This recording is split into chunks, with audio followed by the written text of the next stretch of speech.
Assalamualaikum warahmatullahi wabarakatuh. Perkenalkan nama saya M. Rizlan Ikhtiar, NPM 19 17820 1005. Eh, saya dari lokal PP1 dan saya akan menjelaskan sedikit perbedaan negara Indonesia dengan negara Qatar. Yang pertama saya akan menjelaskan negara Indonesia.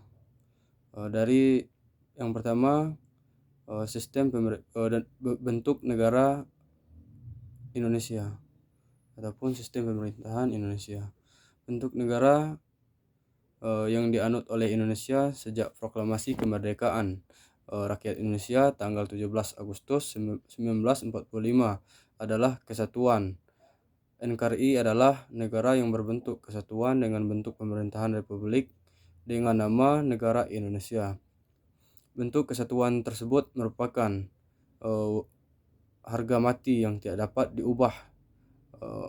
Negara kesatuan adalah bentuk negara yang merdeka atau berdaulat, di mana keseluruhan negara dikuasai hanya oleh satu pemerintahan pusat saja.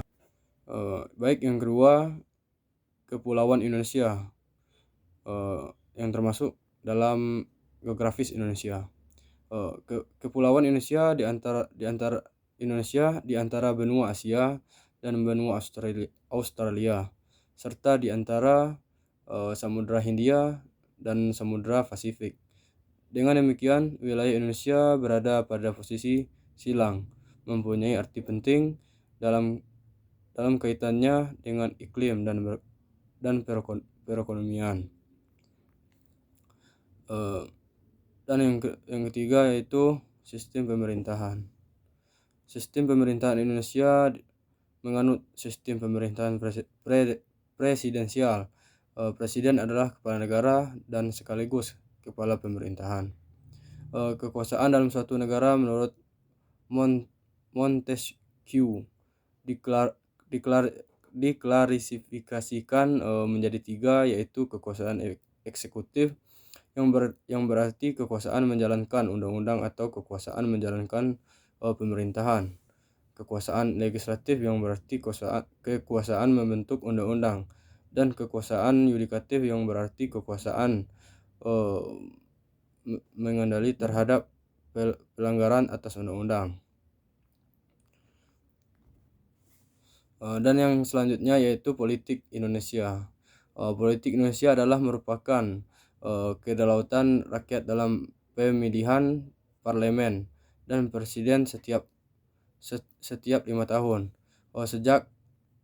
Sejak berakhirnya Orde Baru yang dipimpin Presiden Soeharto dan mulainya reformasi, setiap pemilu di Indonesia dianggap bebas, adil, dan profesional. Dan yang selanjutnya ialah ekonomi di negara Indonesia. Indonesia adalah negara yang memiliki potensi ekonomi yang tinggi, potensi yang mulai diperhatikan di dunia internasional. Indonesia ekonomi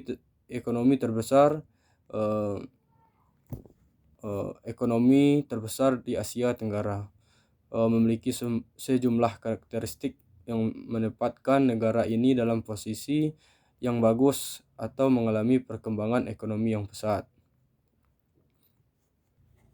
Dan untuk selanjutnya, sosial budaya negara Indonesia.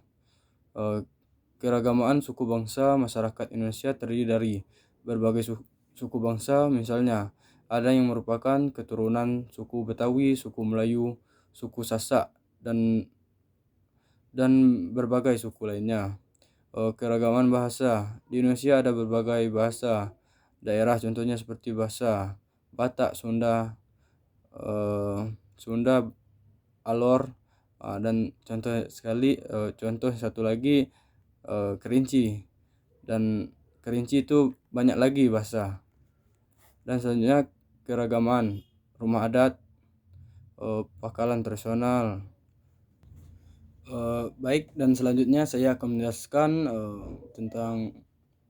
menjelaskan sedikit tentang negara Qatar. Dan yang pertama, bentuk negara Qatar. Qatar merupakan negara monarki dan kepala negaranya saat ini adalah Emir Sheikh Tamim bin Hamad Al-Thani. Qatar dapat disebut sebagai negara monarki konstitusional maupun monarki absolut tergantung opini. Dan selanjutnya geografis negara Qatar. Qatar adalah sebuah negara emirat yang berada di Timur Tengah dan terletak di sebuah semenanjung kecil di Jazirah Arab di Asia Barat. Satu-satunya batas darat adalah negara Arab Saudi. Mereka berada di bagian selatan dan sisanya berbatasan dengan Teluk Persia. Dan selanjutnya saya akan menjelaskan sistem pemerintahan di negara Qatar. Adapun sistem pemerintahan Qatar yaitu monarki tradisional yang diperintahkan oleh seorang amir ataupun pangeran. Sistem pemerintahan Qatar didasarkan pada konstitusi yang telah disetujui pada tahun 2003. Konstitusi tersebut menyatakan hasil revisinya bahwa sebagian besar kekuasaan berada di tangan keluarga yang berkuasa. Di samping ini juga konstitusi untuk pertama kalinya yang memisahkan kekuasaan eksekutif, legislatif, dan yudikatif. Untuk membantu tugas-tugas lembaga eksekutif, Raja menunjukkan kabinet yang disebut juga Dewan Menteri. Sistem pemerintahan negara Qatar berdasarkan pemisahan dan penggabungan kekuasaan di mana kekuasaan tertinggi ialah lembaga eksekutif yang dimiliki oleh Amir. Tetapi Qatar masih menerapkan konstitusi, sedangkan lembaga legislatif dimiliki oleh Advisory Council. Mengenai kewenangan eksekutif yang dipimpin oleh Amir yang memiliki wewenang dalam mengatur urusan internal, eksternal, dan segala urusan antar mancanegara. Selain itu, Amir juga memiliki kewenangan dalam mengatur angkatan bersenjata di Qatar, yang dimana dibantu oleh keamanan. Dan selanjutnya saya akan menjelaskan politik negara Qatar.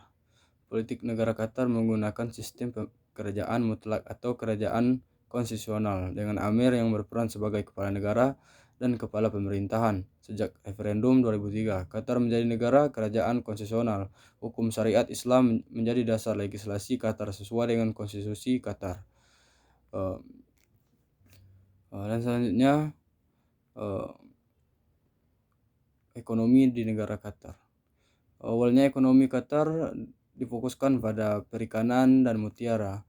Namun industri mutiara jatuh setelah munculnya mutiara yang dibudidaya dari Jepang pada tahun 1920-an dan 1930-an. Transformasi ekonomi terjadi pada tahun 1940, yaitu ketika ditemukan minyak bumi di lapangan Dukhan.